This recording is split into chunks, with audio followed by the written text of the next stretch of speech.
3 months ago, we had our first pitch in front of the first senior professor and a potential speaker. Pitching the Hellwig to him and saying, oh, we want to use health as a force for good, he replied with one sentence: "You're hypocrites." Although we were very passionate about our project of the heart and very genuine in our endeavors, our mission wasn't perceived as very genuine or honest. So we went back to the base camp and tried to come up with something more sincere. That's when we came up with our current mission statement. We want to motivate you to make one more healthy decision a day out of the 1,000 decisions you make every day. And we think we can achieve that. We created a mission statement that is implementable by you, the INSEAD community. So Nacho, may I ask you, what's your one more healthy decision? I will do at least 30 minutes of fitness every day. What is your one more healthy decision? I want to get 7.5 hours of sleep every night from now onwards. So when you sit in our conferences this week or participate in physical activities or even have a special health week smoothie at Freddy's Bar, you have to think of one question. What's my one more healthy decision a day? And we hope at the end of the health week, you can answer this question. We would also like to take this opportunity to sincerely express our gratitude. It's absolutely our honor to collaborate with Hoffman Global Institute for Business and Society, INSEAD's Talent Development, INSEAD Healthcare Alumni Network, as well as Student Council for Me. Meanwhile, we would like to sincerely thank the team for Student Life from both campuses, Europe and Asia campus. Thank you for your support. We would also like to thank our corporate sponsors, PigPunk, Valley eTechnan, and Positive Intelligence. Without all of your support, we wouldn't have made this happen. Let me introduce the two speakers for today. Dr. Thomas Hellwig works as a researcher, teacher, and program director here at INSEAD in the field of organizational behavior. He is a medical doctor with experience of 20 years in working in leading hospitals in Europe. And his doctorate in psychology allows him to have the depth and experience to help his clients to tackle difficult psychological situations. We also have the pleasure to have Florie Gallon. Florie worked for 15 years in HR, and at some point she experienced the burnout herself. She currently openly talks about her burnout experience in order to help others. She works as a naturopath and as a coach. And so without further ado, please join me in giving a warm round of applause for Dr. Thomas Hellwig.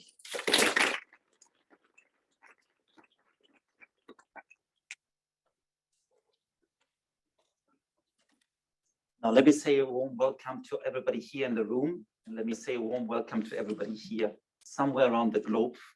So we must be aware this is, as we always do here now, it's a hybrid event. I know that we are not allowed anymore to see each other fully. So I just want to let you know that there's a person behind this mask for a little moment that we see me. You might recognize me then afterwards. And then I hide it away again. Now, I'm delighted to be invited here and to perhaps entertain and to do a session here with you. And I'm looking around and I'm saying to you, well, I'm not better off than any of you here, but being more knowledgeable or being smarter when it comes to my own health and to my own risk of burnout. So I'm coming not here as preaching you of knowing better, but I was once in your shoes in being an MBA student of this institution. And I'm a part of the staff members here, and I'm also a part of being a medical doctor who still practices medicine. And that's the way I want to come to you here, sharing some experience, exploring with you. So it will be interactive. We need to make also time connecting to the people around the globe as much here in the room. So let me just take you a little bit like sharing a few things, because they asked me, well, could you also tell us a little bit your approach to it and where we're going with that? So I call it the burnout pandemic, because it's not only the pandemic that we know, and we want to explore these aspects of stress and perhaps resilience a little bit together. So COVID made certainly an impact on many of us. So just to say, like, who am I? Yes, I'm a doctor, I'm a developer, and a daddy. And that gives you away like certain of my aspects here. I'm a medical doctor who practiced medicine, and this is me. Yes, I'm a trained, my doctorate is in psychotherapy, but I'm a trained pediatrician working in the emergency room. During the pandemic, I went into the other side of medicine, geriatrics, so elderly people, because this is where the pandemic hit the hardest. And that's where I did certainly some service and learned something about myself as well. I'm otherwise a professor teaching leadership, sometimes the MBA classes, sometimes executive education. But I'm passionate about two things, developing healthy people, but then also healthy workplaces. And that's perhaps the two passions I've got. Now, my real challenge is the following one. I'm a father of 3 teenage kids, teenage kids. And here they are wonderful people, but every now and then I want to send them to the moon. So my real challenge is indeed, how can I become a good teenage father? If anybody has got anything, I'll meet you afterwards. You get extra points here for the class then. I'm German. I'm also French. I've got 2 nationalities. It's a classically INSEAD background. My wife is Spanish, and I used to live in the UK. So that's how our dinner table looks like. But enough about me. I think it's now a moment to connect. We're here in the room. It's also like we're here around the globe. And I want you now, very scientifically, I put here a scale that some of you probably know. What's your energy? How do you feel today? And that's the simple question I want to ask you. And here's the scale that you're going to use. You have seen that certainly in one way or another. I want you just here in the room,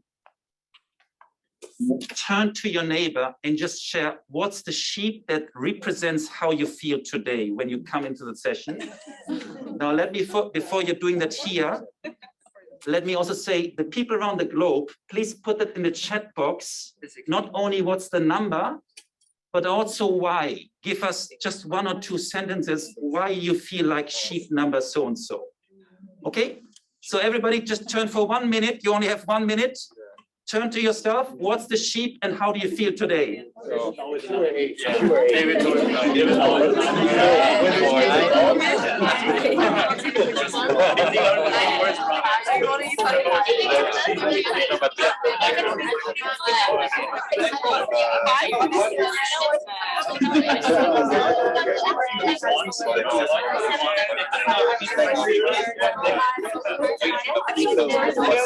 I think I'm more like more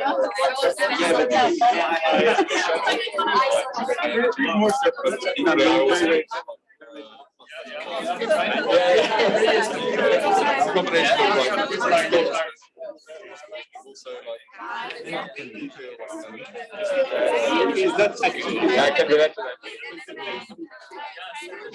I would leave here because they feel that they are in the room.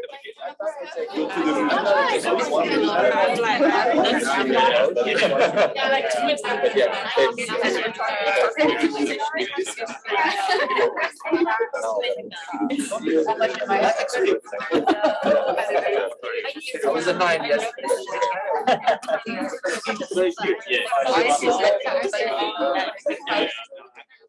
Okay, let's stop it here.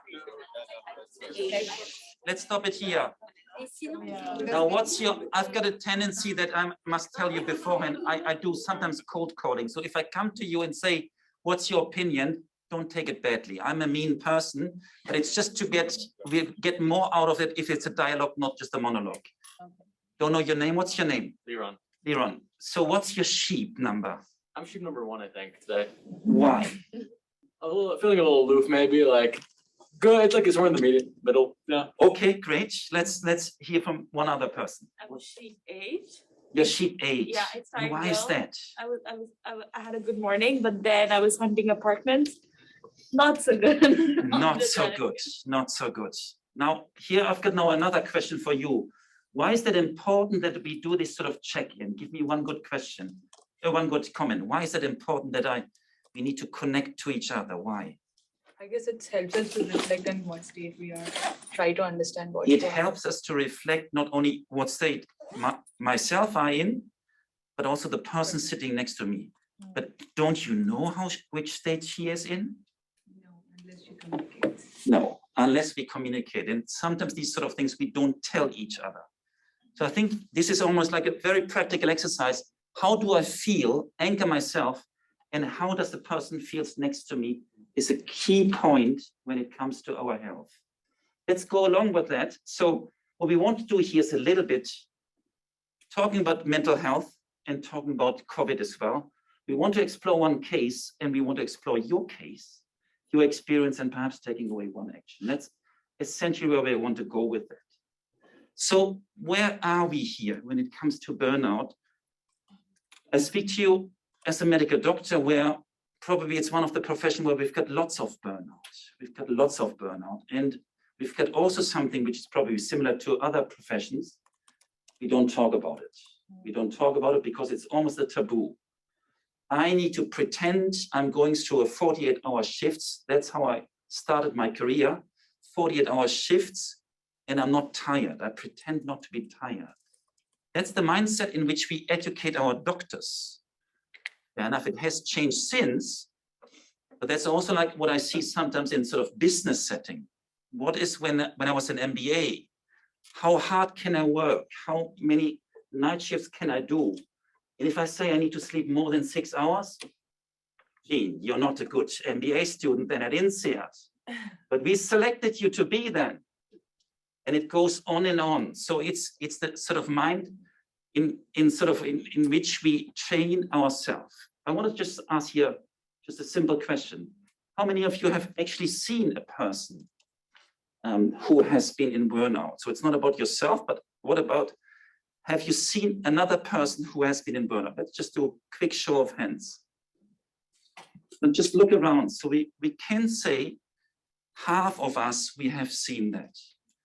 What's the one thing that you would say, like you took away from that situation when you saw a person in burnout? What would you say? What's the one thing that you saw? What struck you when you saw that? You keep on, you try to help, but you can see that you cannot. It's very difficult to help someone in burnout. Exactly. So I think she's raising here a good point. When it's in burnout, it's almost like we have passed the point. We come back to that. Let's go to the other side. So somebody who has seen, who raised their hand. What is one thing that you would say that, yes, what struck me when it come to a person that I saw in burnout? Anybody who raised their hand before?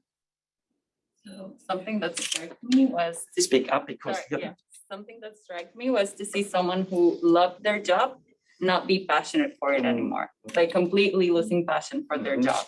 So we are losing passion, we are losing meaning of it. It ain't go anywhere. I think that's also a good one to share. I think what I want to get into your mind, like you are able to spot that more than you think, more than you think. Let's go along with that a little bit. Like, so just want to show you here something which is basically how people think about COVID. And it's a psychological impact of COVID. And I want to say to you, COVID is here to stay. COVID is here to stay. You've seen perhaps a graph or something similar. What I find, it's not the shape of the curve, but it's almost like, well, what we sometimes underestimate, the initial impact might be only on days or weeks, but where the important is, it's there with us for years to come, for years to come. And where we are in this recovery process, and perhaps you're much farther away than somebody else, but the psychological impact of COVID is there to stay for years. In which way can we describe that? And I want to give you just some facts and figures here. So we can say, on average, all of us, we work 48 minutes longer per day, and we show even more dedication and duty on our jobs, 48 hours. Despite not commuting anymore, despite being at home, people do work longer. So that means like if you add the commuting time onto it, they would work probably 3 hours longer. Second is remote work is stressful. I'm not sure about you. When it came initially to it, I mean, I thought like, oh my God, this is stressful. And yet it is there to stay. I need to somehow get on with that. So it means like an extra stress. And then teams feel overexhausted and my family feels exhausted. When I look at my 3 teenage kids, there is something that we see. Me as a pediatrician, I see many more people coming at the teenage years with psychological issues. Of course, we can say that must be something different. Now, can we put that also in figures? HBR has published there something on well-being in COVID. And it's from a year ago where they said, they asked a simple question, 1,500 people around the globe. So all different, it's a very multinational study there. 85% that it has declined, that general health has declined. When it comes to workplace well-being, also it has declined. Now we might say, well, that's obvious, it must be this way. And most of the time it's because there are many more job demands, and there's a loss of work-life separation. Now, I want to be home, but is my home and my workplace in the same place? And I'm just going a couple of steps and then I'm straight away in my workplace. It's something people do struggle with quite a bit. Yeah. Got it. Okay, there we go. Now, mental health has declined worldwide. And if we take here, for example, this is a mental health issue, mental health MHQ, this is something from the World Economic Forum. When we look here, because we are an international school, when we look here in different regions of the world, we could say like, well, India really comes at number 1. And well, it affects also more younger people that are more affected. If we take this study and we look into the age group, it's essentially the younger age group. Now, give me some sort of idea. Is it not the fragile older population? Why would the mental health of younger people, like in your age, be affected more? Give me some sort of good reason. Yeah, I would say in our age, this is the moment that you can actually go out, meet people, have fun, and COVID really stopped any social. Exactly. So he's clearly saying, like Thomas, an old guy like you wouldn't go out at night, but I would go out. Fantastic. What else? Yes. Probably because they've been through it at 24 and they never go through it again. Okay. And that's why I'm saying they're more affected by it? No, the reason why it's 44% is between 16 to 24 years old. Okay. Yeah. I think there's a social construct attached to it too, because people say the early 20s are the years when you explore, go out and do all of those things. Still, so you insist. Right now we don't explore anymore. Yeah. Yes. Resilience, like they don't have the toolkit to adapt to this challenge that they haven't experienced before. And us older people, we have the resilience? Potentially. Potentially. So you're not giving up hope on that one. Okay. Any other reason? Yeah. Because the COVID doesn't really affect the young people. So they feel that they support the pandemic, but they don't have any symptoms or directly on our health. We don't have the virus, or the virus doesn't touch us, but I've got all the negative aspect from being confined or being locked away. There are many other reasons, and why India more than other regions. But let's stop here a little bit. Like, well, essentially when we come to stress, it's not the stress that kills us, but many times it's our reaction to it. It's not the stress that kills me, but it's our reaction to it. If 2 of you have the same sort of stress level, one might crack under the stress, the other person might not. So it's the reaction to the similar pressure or stress has different impact on people. Now for me, that took a long time to understand that. You might get it straight away. I'm blonde, I'm German, so it took a little bit longer. I'm a male as well, so that's why it took me longer to understand that. But it's not the stress, it's our reaction to it. So, and we come to that when we explore that in a moment together. Essentially, I might want to say, just to a little bit say, there's stress and there's resilience. Stress, resilience, some people consider as the antidote to stress, the antidote to stress. So we need to come into how can we build our resilience? We come back to that in the second part here. How do we build our resilience to counteract what the stress is? Because I cannot always change the stress. Now, if we think for a little moment, stress, we know that there are different types of stress, and some people would say, There's good and there's bad stress. There's good and there's bad stress. Sometimes not so easy to get to really say what is good and bad stress. It's not written over it all the time. Now, if I want to say, we go back in time, our ancestors all had stress, but they had a way to handle stress in a different way than today. So in ancient time, there was I'm running away from a wild animal and I come back to my fireplace. I'm running away from the next wild animal and I come back to the fireplace. Of course, what happens in modern life, we do have stresses and we do have the time out. But some of us went to business schools or so smart people are saying, what? Fireplace? You're just hanging at the fire. We can make you more effective. We cut down half of your fireplace time, and then you can work harder and more effective. Makes sense, no? McKinsey's would all enroll to that. I mean, they're saying we need to make you more effective. So what happened in modern life is, yes, we cut down, but what happens is stress is building up. It's building up because it's cumulative. Just because we take away our wonderful place, which is fireplace. Now I'm always for demystifying things. Resilience is sometimes such a big term. Fireplaces that I do have fireplaces that I sometimes don't visit enough. That's something that sticks with some people. Come back to these fireplaces a little bit later here as well. But I still want to give you here one thing, and then we're going to explore a little bit more. Stress and performance. Are they connected? The answer is yes. So tell me, how are stress and performance? Because you're in an institution where performance is also important. How are they connected? Yeah. I would say at a certain point, you need a certain amount of pressure that increases your performance, but at some point it starts being inversely related. So more stress equals less performance. Exactly. So, well, we all know that we call that stress performance curve. And look, well, the answer that if any professor asks you any question here is always, it depends.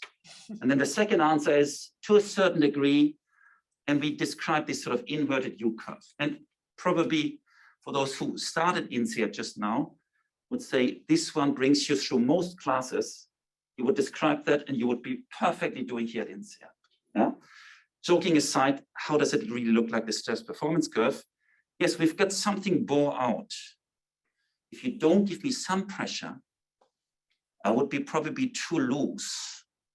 If I don't take the challenge on that I'm teaching you and that I'm a little bit stressed, I would be not on my top performance.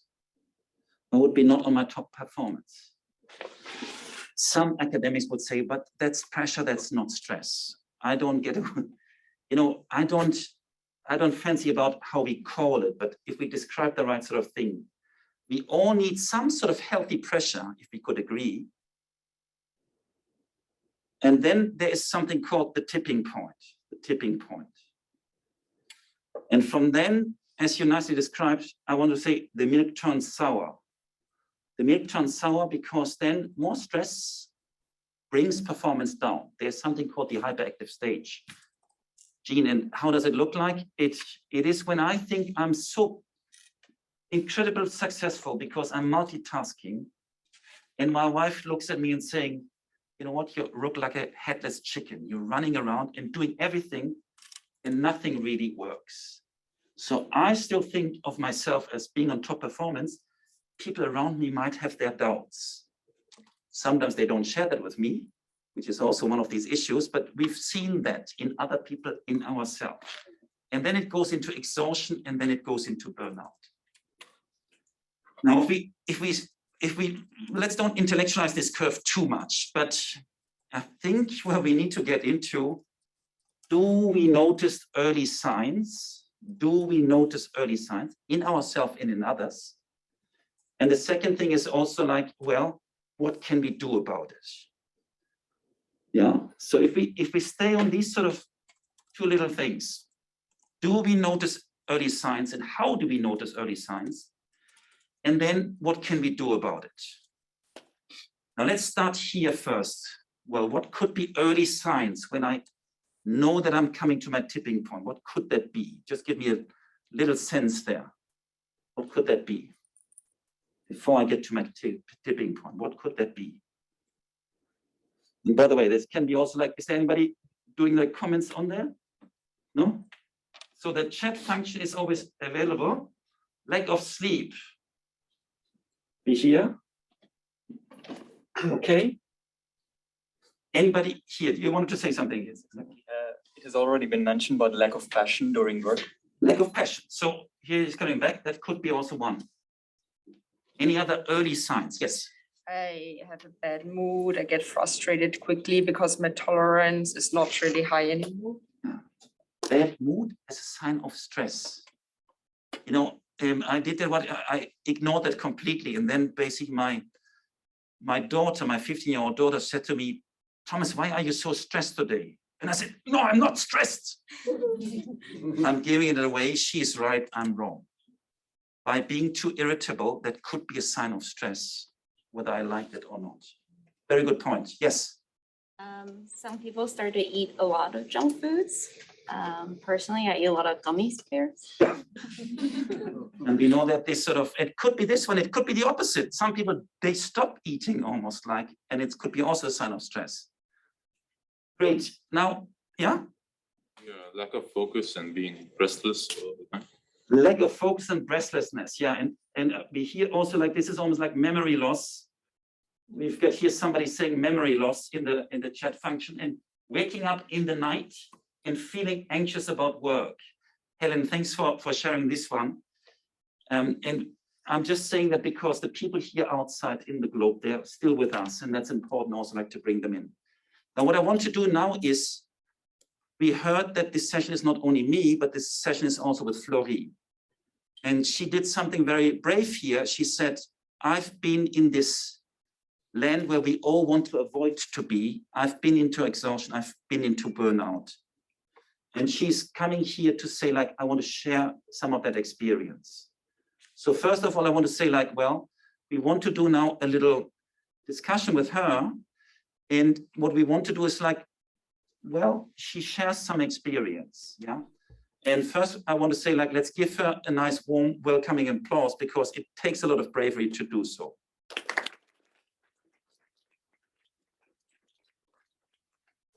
So, Florie, thank you for doing that and for being with us. I'm going to take this sort of useless slide deck away. And we just want to be like the two of us here in the room. So what I'm doing is, I'm going to put probably with my, so this way you see me. Yes, hello, Thomas. Can you hear me well? Yes, I can hear you very well. So look, here the three of us just, well, the three of us, the two of us plus me twice. So that's, we are here in the room. Florie, just thank you for being with us. And if you could just tell the other people here, well, who are you? Who are you? Simple question, who are you? Hello, so I'm Florie. I'm based in France. I live in the south of France, actually in Nice, which is a very nice place. And I have been working in HR for over 15 years. Today I have left the corporate world, let's say, and now I work as a life coach and naturopath. Well, thank you. And well, we already said that, I mean, you come also here because you've been through an experience where what you qualify yourself as you've been in the land of burnout. Mm-hmm. Can you tell us something about that? What happened there to you? Yes, so indeed, I have always been the kind of person who was always dedicated to her job. Integrity and working for my teams was always very important for me. And there was a time where I had a lot of projects and a lot of work, and I kind of became even more a workaholic, I would say, than usual.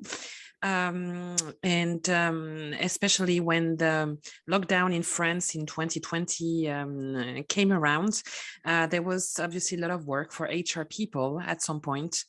And indeed, over a few weeks or months, I experienced a burnout without even really realizing it.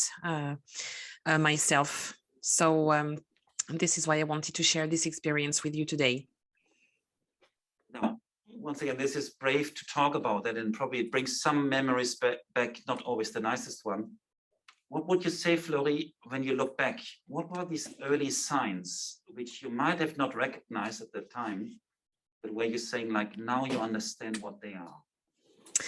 Yeah, well, I would say that the early signs are pretty obvious when I make the list today, but I think at that time I refused to listen to them, right? So in fact, I think it was a kind of switch to more and more work activity where I could not really disconnect from my emails or from work. So I was working more and more, even the weekends. I was sleeping with my phone and looking at my emails all the time. And there was even a time where I could feel bored with my family, which is pretty sad to say today. But at that time, I was very bored with my daughter. I just thought, well, I need to do some work. I cannot spend time with her. This started to really be more and more important in my life, like, as you said earlier, lack of sleep, not eating well, and also starting to be very irritated at work, even sometimes sarcastic, which was really, I think, the limit. And also every time I was receiving a new email or a new request, I was crying. Basically, I was crying. So I think these were the first signs of exhaustion, really, until this very special day where I could not get out of bed. It was a morning. I was supposed to go to work, and in fact, my body was just stuck in bed. I was just exhausted, and I had to call my husband to let him know, well, please call a doctor, because I feel really exhausted. My body is just stopped. Oh, you try to imagine that and how it must feel in that moment, really. And I have to say, I'm not sure about the other people here in the room, but I must say that these signs I notice in myself at moments. So it almost makes me feel a little bit alert. Might it be me next week, next month, who can't get up out of bed? Flori, what would you say now in hindsight? What helped you, or what would have helped you? What could you do about these early signs? Well, I think I should have listened to them more carefully. Now I know myself better. Obviously, I know my body as well. And this is something I should have started earlier, a few years ago. I think it's very important to know your body and how you react to stress, and most importantly, not ignore them. Take some time to relax. It's not because you have a 30-minute sports session that you will be missing some deadlines or whatever. So I think at that time, what I should have done is clearly get some sleep and get some rest out of work. Basically, take some time with my family, obviously. And go back to my activities, which I really liked, because before that time, I really enjoyed doing some yoga, working in nature, all these things that I stopped at some point. Basically, I should not have stopped them. I think it's totally part of our life. Even if you have a lot of responsibilities, it's very important to keep them in your life. Well, I must say, well, I honor that you came in here, and I want to invite everybody to give Flori a nice little applause.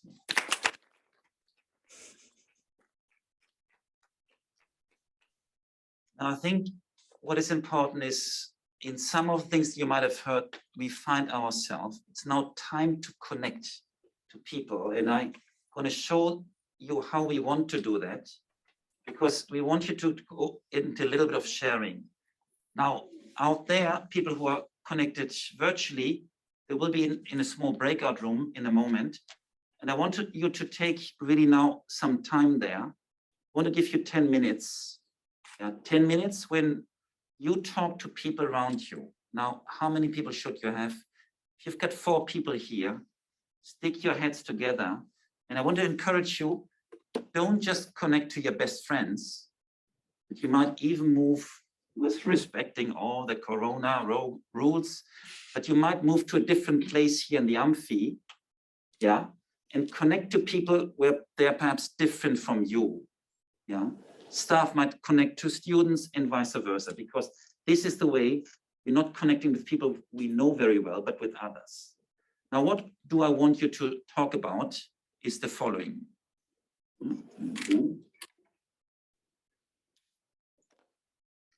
So I put you here enough question that you will have enough to entertain yourself.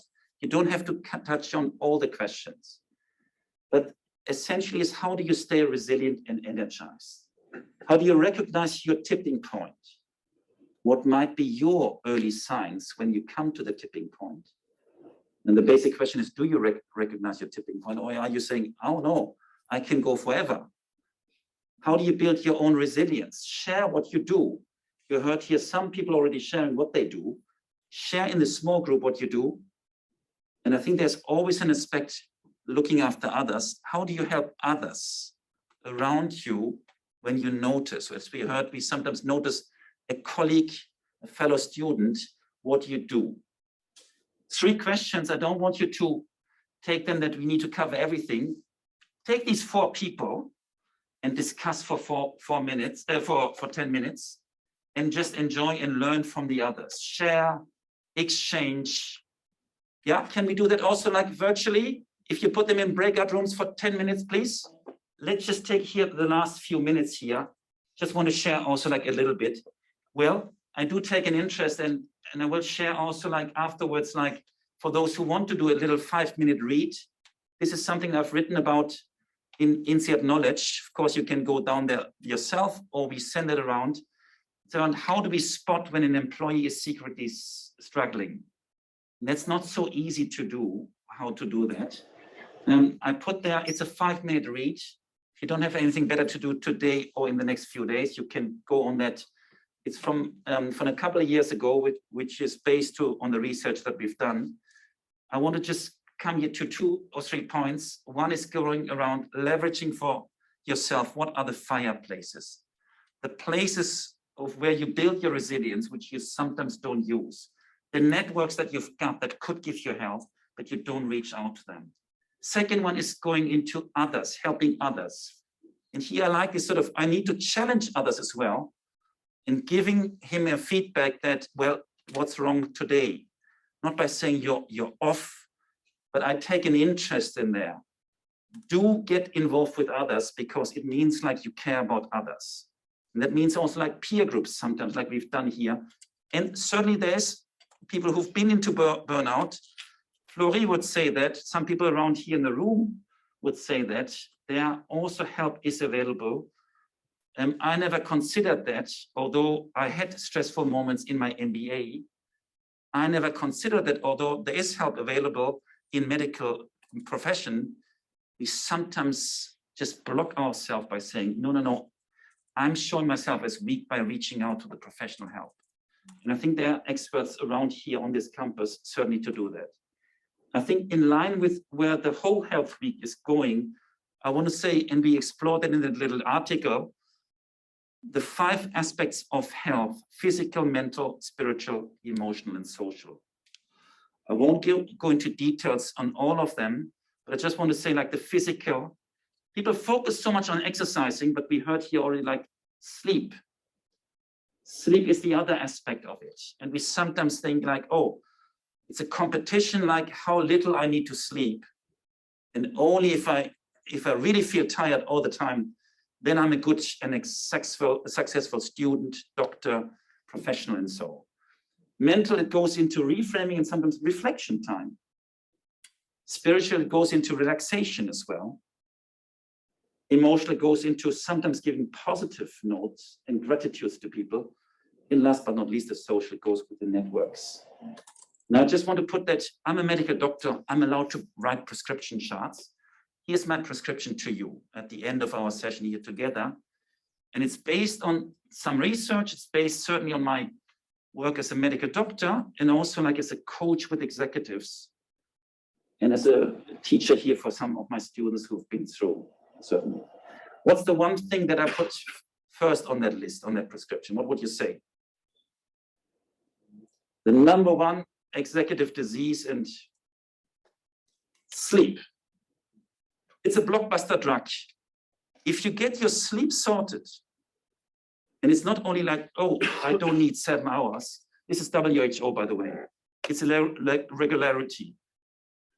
If you sleep, Luca, only 3 hours during the week, and you're saying, oh, 10 hours I do catch up on the weekend, your body says, I don't like that. Almost like there's regularity in that. I put a little website there for those who want to look up. That's from Harvard Medical School. Second blockbuster is exercising.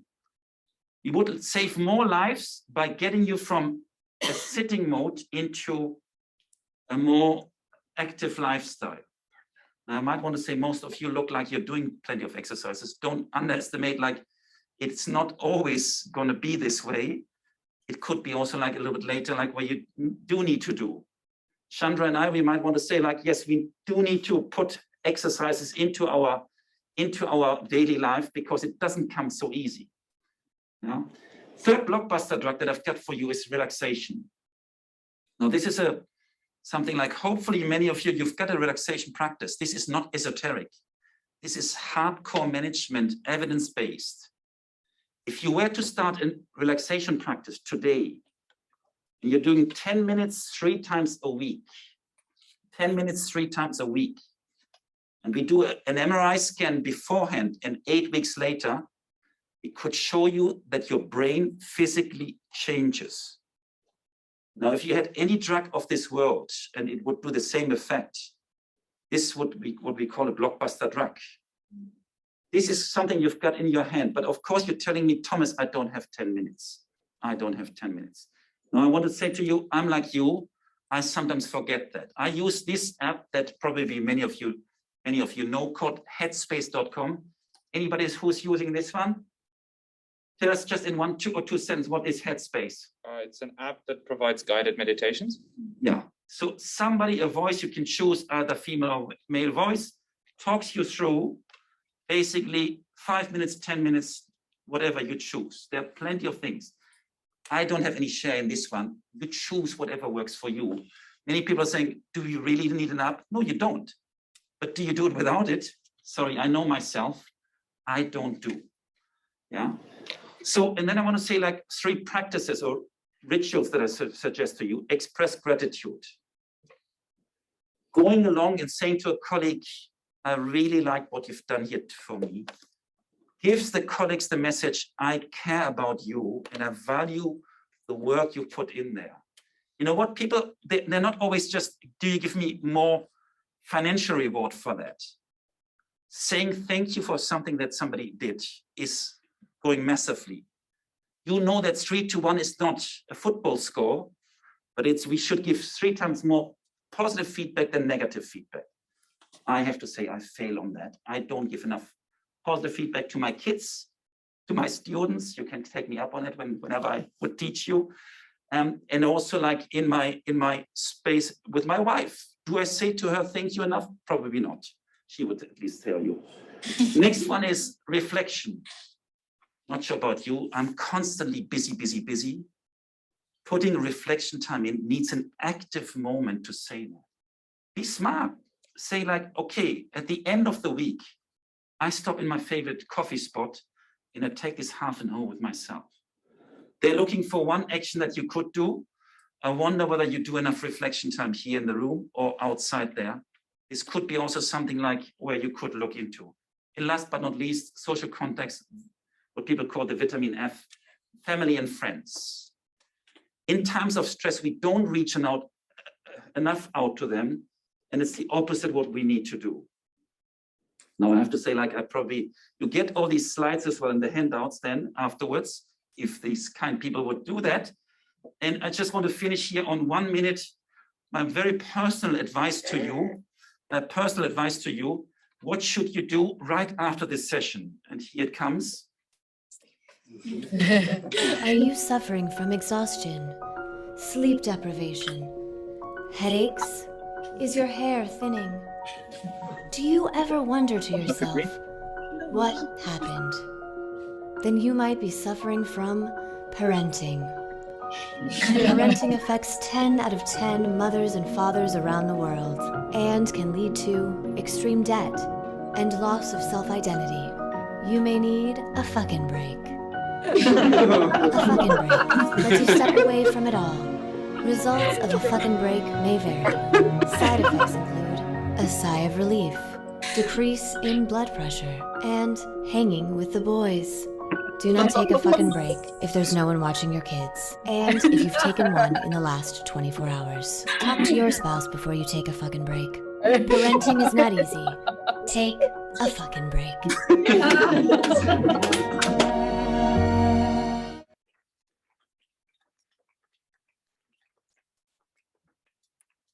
Are you? Guys, can we give a big round of applause to Professor Hellwig?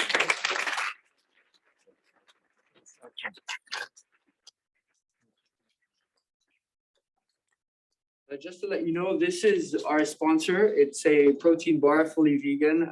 No bullshit inside it is their motto. We have 40% off for the next 10 days. So, and we'll be handing out some free at the coming events. Next, I want to give you a heads up on our next events. Today at 7 p.m. we have Professor Alain Goutsmet. He's coming to talk about the power of personal energy. He's a mental coach for CEOs at Adidas, Auchan, and Heineken, and as well as Olympic athletes. So it's a great prolongation of today's talk. And then tomorrow is the Physical and Mental Health Day. We will have Pierre Chandon, who will be talking about aligning health, business, and eating through food marketing. And Thursday, we have Fabrice Lecaire, who will be talking about how nature can help us regenerate. And all throughout the week, we have supporting activities, boxing classes, mindfulness sessions, yoga. And on Thursday, we have a big event that everyone is waiting for, free massages. So please take a picture of this. We also have the QR codes hanging around campus with the schedule that is accessible on your phones. Thank you very much. And we're off to a great week. Thank you very much, guys.